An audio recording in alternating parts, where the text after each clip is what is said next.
This is the best way to utilize the ruler class. Let's talk about it. Let's give you some NoGoodEman. Coming to you today with a ruler class build video. So guys, in this video, we're finally going to talk about two of the other classes in SLA Overdrive. We talked about the assassin, we talked about the duelist, but now it is time for those rulers. I know you guys have been asking this for a while. So here it is, giving you guys the breakdown on the ruler class, the best weapons, the best artifacts, and everything in between. But before we talk a single thing, make sure you leave a like on the video.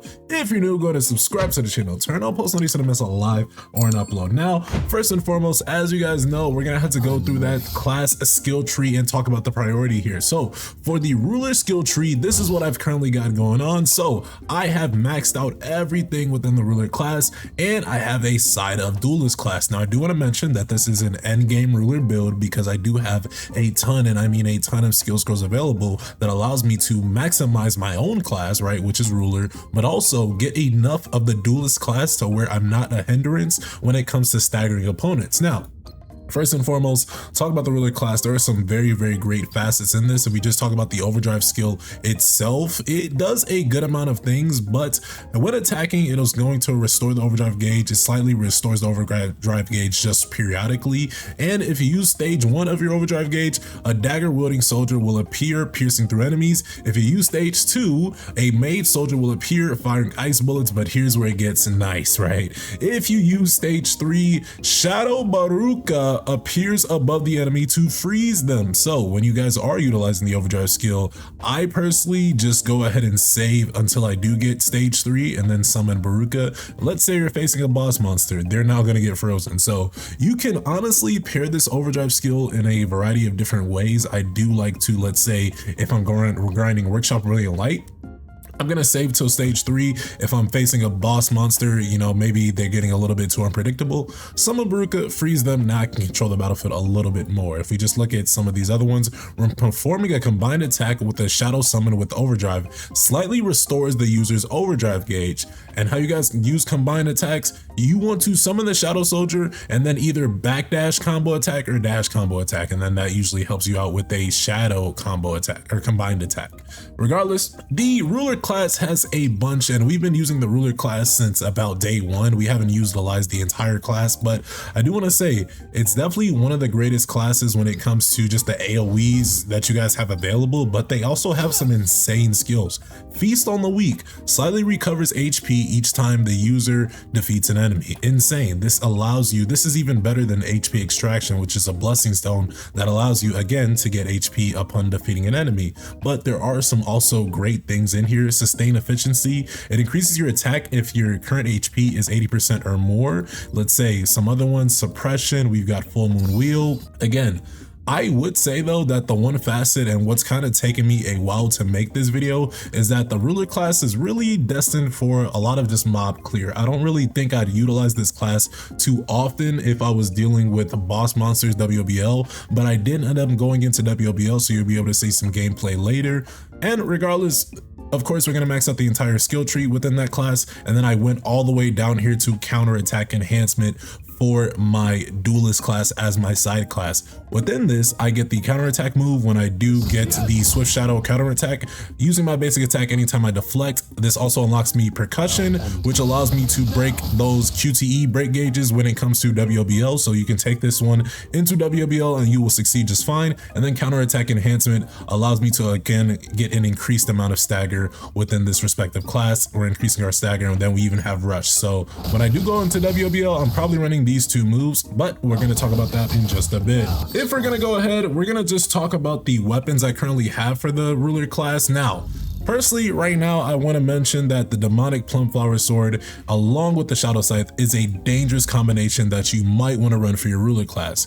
Personally, though, I'm just really addicted to the Phoenix Soul. I just switched it for the video's purposes, but I have been grinding out some red gates, and I've been using the plumflower sword. The gameplay you're going to see in a bit when it comes to WBL does utilize the Phoenix Soul along with the shadow scythe. I think these are two great weapons, and with the ruler class, you can either play up close or you could play from afar. So whichever class that you do go through with, just make sure you do have that in mind. Now, of course, If you go into the weapon skill tree, I did have, again, like I said, I had the bow unlocked, so I utilized the bow class. I basically went all the way to headshot on the right, and on the left we did calculated strike. And then regardless of what weapon, either bow or scythe, or either bow or plumb sword that I use, scythe is going to be my staple weapon. I'm never going to take out the scythe, so I maxed out my entire polearm skill tree. Apart from that, we've got the body physiques, right? We've got the Monarch's Awakening. You can see what I kind of did here. I maxed out pretty much everything damage-wise, whether it's going to be critical hit rate, defensive penetration, let's say attack, maxed out all of that. And then afterwards, I went to my Monarch's Awakening and I basically just tried to get a little bit more classes or a little bit more unlocks on the right side.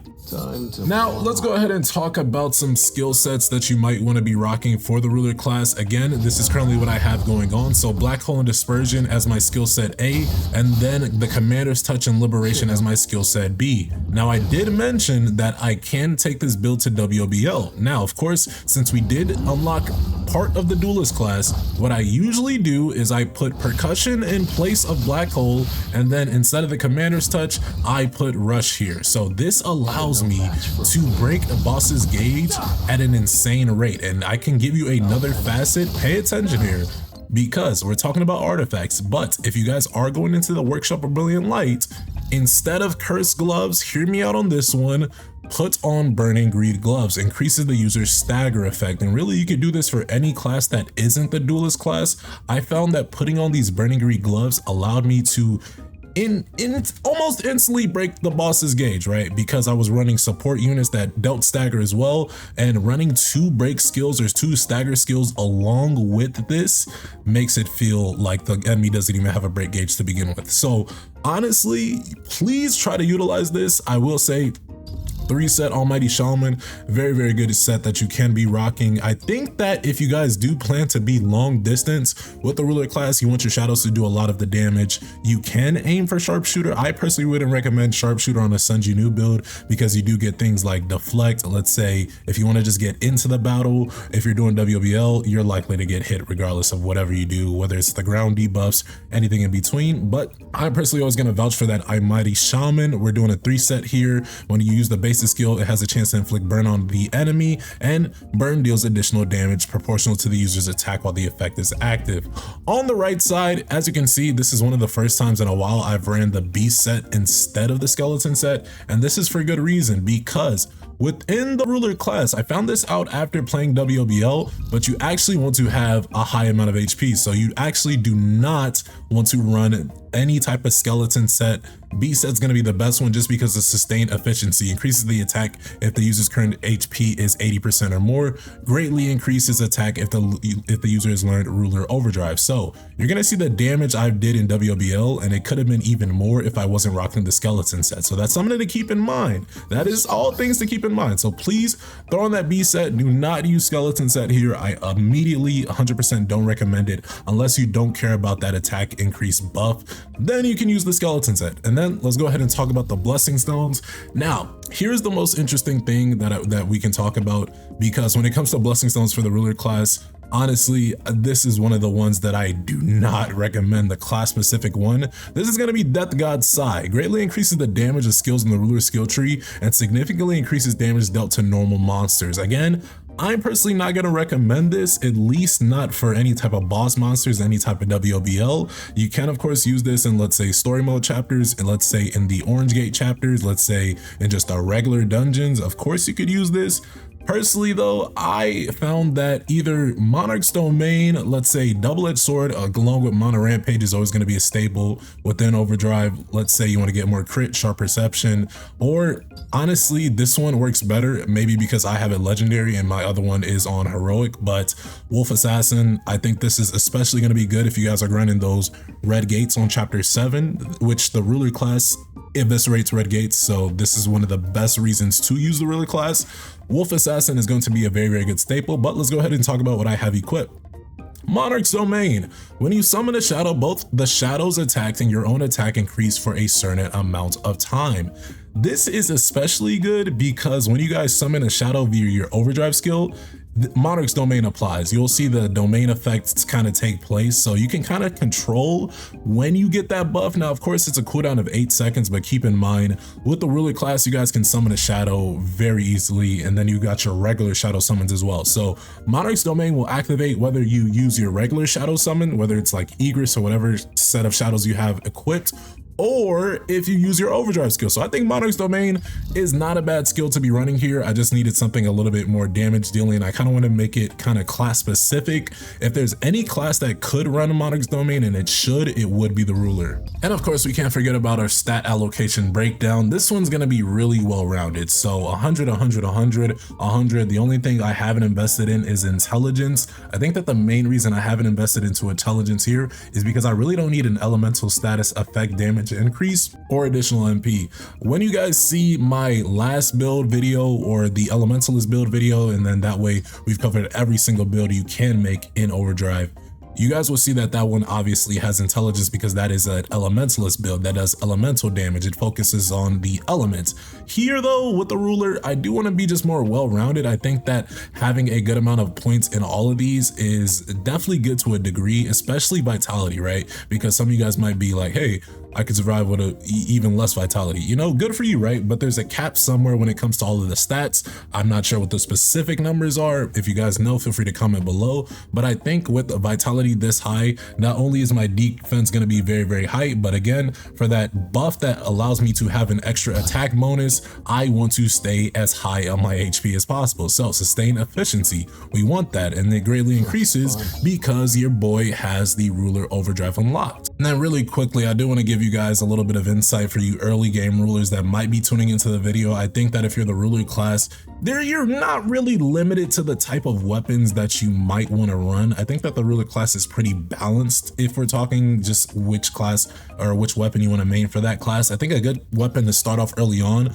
would be the Rosin's Blade. I'm currently even grinding for this weapon as an endgame player myself. Never had the ability to use the Rosin's Blade at S, but I do recommend that if you guys are early game, definitely try it out. I think that the Rosin's Blade, I've always heard good things about the Rosin's Blade, so it's not going to be a terrible weapon to use off bat. Along with that, I would pretty much either recommend the Rosin's Blade. Funny enough, I might suggest a dagger for you guys to use as a ruler class, or you could keep on with the long range. You could use either, let's say, an early game bow, whichever one of these bows, but of course your end game would probably be that Phoenix Soul. You could get Scythe whenever it's available. You could really just play freely. So if you guys are a ruler main, if you've been using ruler since the beginning of SLA Overdrive, go ahead and comment what are your favorite weapons to utilize. And last but not least, we've got that team formation. So again, if we're talking about the Workshop of Brilliant Light, which is just going to be, you know, the end game content or just any hard content, if you're fighting boss monsters, the ruler class, again, you might need some aid with that stagger. So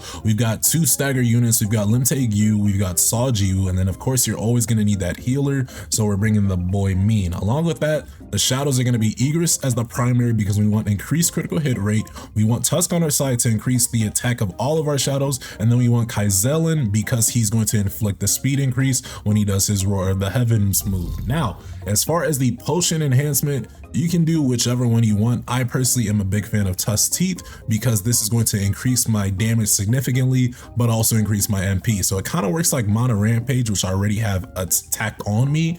But that is going to be my team formation. If you want to know what I run on my unit specifically right now, you can kind of take a look at the artifacts. Nowhere near perfect as of right now, but they are something to just take note of. And without further ado, let's go ahead and get into some gameplay breakdown. So this is going to be a 5-star Workshop of Brilliant Light run versus Cerberus. I'm just going to play it to the Cerberus run. I did record the entire run, but I did die at the end. I would have just included the Vulcan fight or showcased the Vulcan fight instead. But this is personally how I play with the ruler class. So I do want to mention, of course, I was using the Phoenix Soul here, and I also was using the skeleton set, which I found out was not actually beneficial for my class. But regardless, you can see kind of how I'm utilizing my gameplay when it comes to it. I lagged very badly right here, so I'm just going to skip ahead. I was running Monarch's Domain like I mentioned, and then as I summon my shadows, we get that Monarch's Domain buff. We're spamming with our skills that we have, and then our 2 stagger units already have his gauge almost broken. So I'd say that's about approaching 60% of his break gauge, he has about 40% more, and we've only used one of our skills. So we're gonna spam some chain smashes, we're gonna do any one of our skills, we're gonna deflect, use our counterattack to get that stagger, and then from there, I actually did not want to inflict, let's say, what is that, deflect. I instead wanted to break his gauge and then get him just on the ground without a break gauge. That way I could just do a mountain of damage, and look at the damage that we are doing, right?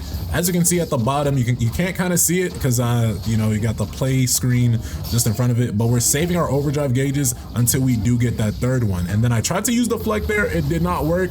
And then we do use our overdrive summoning Baruka. He did free Cerberus for a good amount of time, and then from there we're just spamming on any type of skills. We're using our scythe, we're using any type of weapons that we can. Saw is coming to the field, Lim's coming to the field, and just look at the stagger gauge. You really gotta look at this, man, because those Burning Greed gloves on Sun Jinwoo paired with 2 stagger units, you guys should have almost no problem when it comes to staggering opponents anymore. Especially as a ruler class, just look at this gauge go from, you know, just everything to nothing, right? It's just insane. 2 break skills would have did this, but he did get some iframes there, and I was trying to get him just broken from there. If we just skip ahead, I do think that I ended up just breaking him normally, but it was kind of after. So he did his kind of just move, I deflected that, and then I did my swift strike counterattack, and then from there he was on the ground. It's free eats after that, right? And then I really like the Monarch's Domain buff because it kind of shows you exactly where the buff does take place. And again, this is anytime I either summon my shadows or utilize my overdrive skill. Now from there, this honestly was not a long a fight. So big boy Cerberus, it's about time for an ultimate. An ultimate's gonna get him out of the way, and he is going to disappear. And Sun Jinwoo just looks insane with the purple eyes. And that is going to be an easy clear with the ruler class. Not even the best build I could even utilize, but just showing you guys the gameplay, the combat, and how I'm personally utilizing that class. But guys, what do you guys think of the ruler build? Are you guys planning on utilizing the ruler build? Go ahead and leave your thoughts, theories, and comments below in the comments. Don't forget to subscribe to the channel, turn on post notifications, and with that, I'll see you guys in the next one. Y'all take care. Peace.